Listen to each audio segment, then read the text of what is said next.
So having seen recursive methods, it's going to be helpful to reason about their behavior. And recursive methods seem a bit confusing because in order to solve the method, we're actually calling another version of the method to develop intermediate results. Now, if these methods are functional, that is, they have no side effects, and the methods we've seen so far are like that, then we can use the mathematics to simply substitute recursive calls wherever we see them.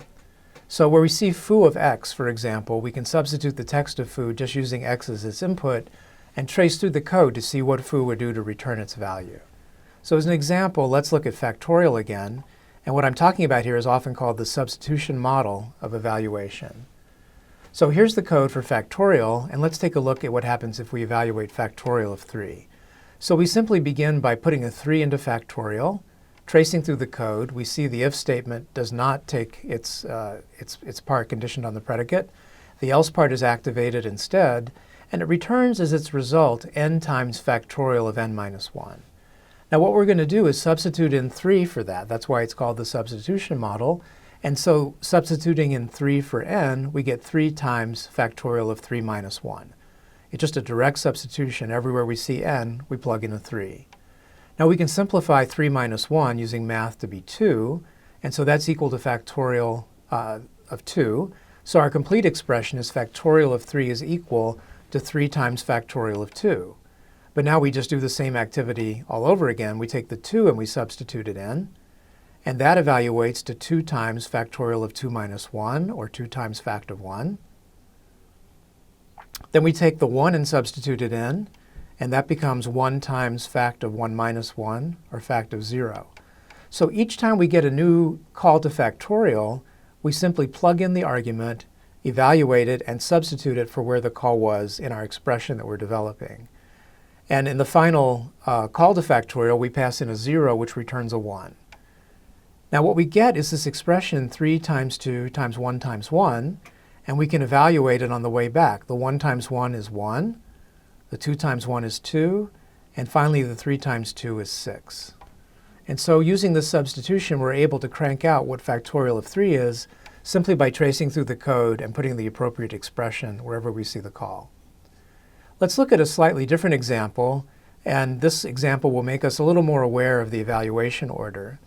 So here we have a mystery function, and if n is 0, the mystery function returns 0.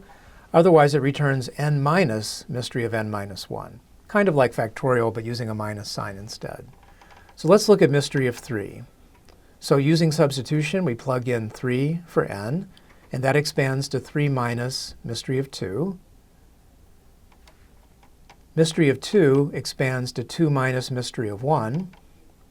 Mystery of 1 expands to 1 minus mystery of 0. And we're left with this expression 3 minus 2 minus 1 minus 0. Now, if we just look at that expression the way it's written here, we would think it's evaluated left to right. 3 minus 2 is 1, 1 minus 1 is 0, and we would think that the result would be 0. But actually, it doesn't work that way. We need to keep the computations within the boxes that led to their expansion. So if I'm going to compute mystery of 2, what I have to do is realize that that result will be subtracted from 3 when I'm done. Mystery of 2 expands to 2 minus mystery of 1. Within that, this green highlighted box of mystery 1 expands to 1 minus mystery of 0. Then mystery of 0 in the blue expands to 0. And the substitution on the way back has to occur inside out with these boxes. The 0 first gets substituted for mystery of 0. 1 minus 0 gives me 1. Then we're able to substitute into the red box, and finally to get 3 minus 1, which results in 2. So it's a very different answer than if we evaluate it from left to right. So in doing the substitution model, the method works, but we have to be sure that on the way back from expansion, as we substitute, that we evaluate in the same order that we expanded on the way back.